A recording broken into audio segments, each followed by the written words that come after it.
வணக்கம் நண்பர்களே, பாபா தமிழ் சேனலுடாக மற்றும் ஒரு சுவாரஸ்யமான விளையாட்டு தொகுப்போடு உங்கள் அத்தனை பேர்களையும் சந்திப்பதில் மகிழ்ச்சி அடைந்து கொண்டு இந்த காணொலியில் உங்களுக்கு தர இருக்கின்ற விளையாட்டு தகவல் என்னவென்று சொன்னால், அதாவது இலங்கை வெர்சஸ் இங்கிலாந்து இடையிலான 3 போட்டியை கொண்ட டெஸ்ட் தொடரினுடைய இரண்டாவது போட்டி லண்டன் லோர்ட்ஸ் மைதானத்தில் இடம்பெற்றுக் கொண்டிருக்கின்றது. முதல் நாள் ஆட்ட நேரம் முடிவுக்கு வந்திருக்கின்றது. இது தொடர்பாக பார்க்க இருக்கிறோம்.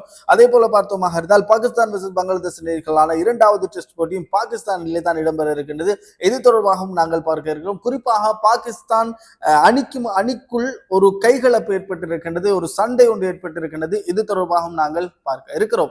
அதுக்கு முன்பதாக நீங்க இந்த காணொலியை பார்த்து கொண்டிருக்கின்றீர்களாக இருந்தால் கண்டிப்பா லைக் பண்ணுங்க. அதே போல சப்ஸ்கிரைப் பண்ணணும்னு சொன்னா இந்த சேனலை மறக்காம சப்ஸ்கிரைப் பண்ணி அந்த பெல் ஐக்கனையும் அப்படி ஒரு தட்டணும் தட்டி விட்டுருங்க. காரணம், நான் போடுகின்ற ஒவ்வொரு வீடியோவும் உங்களுக்கு நோட்டிபிகேஷன்ல வந்துடும். இப்போ வாங்க இந்த வீடியோக்குள்ள போகலாம். குறிப்பாக நாங்கள் பார்த்தோமாக இருந்தால் இலங்கை வெர்சஸ் இங்கிலாந்துகளான 3 போட்டிகள் கொண்ட டெஸ்ட் போட்டியினுடைய முதலாவது டெஸ்ட் போட்டியிலே இங்கிலாந்து அணியினர் வெற்றி வாகை சூடிக் கொண்டார்கள். இரண்டாவது டெஸ்ட் போட்டி நேற்றைய தினம் லண்டன் ரோஸ் மைதானத்திலே இந்த போட்டி இடம்பெற்றது. இந்த போட்டியிலே முதலிலே நாணய சுழற்சியில் வெற்றி பெற்றிருந்தார் இலங்கை அணியினுடைய தலைவர் தனஞ்சய டி சில்வா என்பது குறிப்பிடத்தக்க. இருந்தாலும் தனஞ்சய டி சில்வாவுக்கு அதாவது நாணய சுழற்சியில் வெற்றி பெற்றிருந்தாலும் அவர் எடுத்த இந்த முடிவு தற்பொழுது முதல் நாள் ஆட்ட நேர முடிவின் பிற்பாடு இது ஒரு கேள்விக்குறி. இந்த முடிவு சரிதானா என்ற நிலைக்கு போய்விட்டது. காரணம், அவர் முன்னைய காலத்தில் இடம்பெற்ற போட்டிகள் அத்தனையுமே உற்று நோக்கித்தான் முதலிலே களத்தடுப்பாட்டத்தை தேர்வு செய்திருப்பால் தெரிகிறது. ஆனால் தற்பொழுது பார்த்தோமாக இருந்தால் இங்கிலாந்து அணியினர் மிகச்சிறப்பான முறையில் துடுப்படுத்தாடி இருக்கின்றார். 358 ஓட்டங்களை பெற்றிருக்கின்றார்கள்.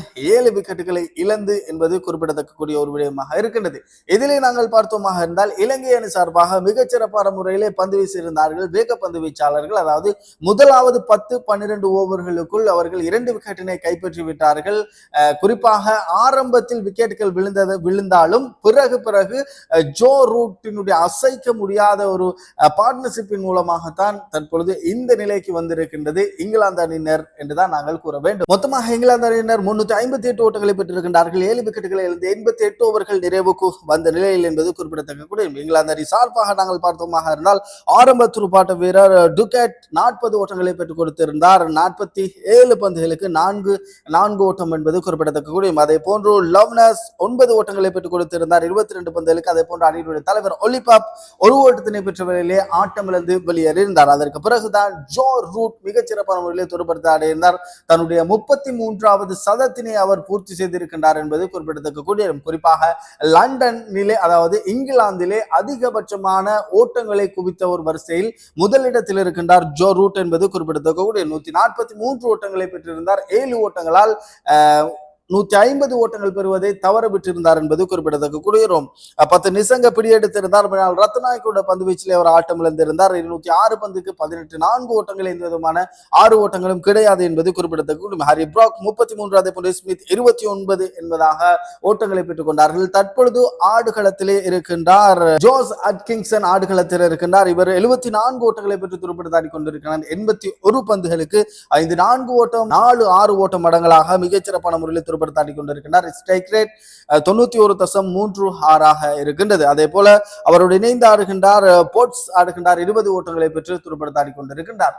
இங்கிலாந்து அணியினர் 358 ஓட்டங்களை பெற்றுக் கொண்டார்கள். 7 விக்கெட்டுகளை இழந்து 88 ஓவர்கள் நிறைவுக்கு வந்த நிலை, முதலாவது நாள் நிறைவுக்கு வந்த நிலையில் இருந்து குறிப்பிடத்தக்க. எக்ஸ்ட்ராவாக 11 ஓட்டங்கள் போயிருக்கின்றது. அதே போல நாங்கள் பார்த்தோமாக இருந்தால் இலங்கையினுடைய பந்துவீச்சு பிரதியை நாங்கள் பார்த்தோமாக இருந்தால் அசித பெர்னாண்டோ 19 ஓவர்கள் பந்து வீசி ஒரு மேடின் 84 ஓட்டங்களை விட்டுக் கொடுத்து 2 விக்கெட்டுகள். அதே போன்று மிலான் ரத்நாயக்க 21 ஓவர்கள் பந்து வீசி 2 மேடின் போட்டு 80 ஓட்டங்களை விட்டுக் கொடுத்து 2 விக்கெட்டினை கைப்பற்றியிருக்கின்றார். அதே போன்று லைருகுமார் 20 ஓவர்கள் பந்து வீசி 2 மேடின் போட்டு 75 ஓட்டங்களை விட்டுக் கொடுத்து 2 விக்கெட்டுகள். அதே போல பிரபாத் ஜெயசூரி 1 விக்கெட்டினை கைப்பற்றியிருந்தார் என்பது குறிப்பிடத்தக்க.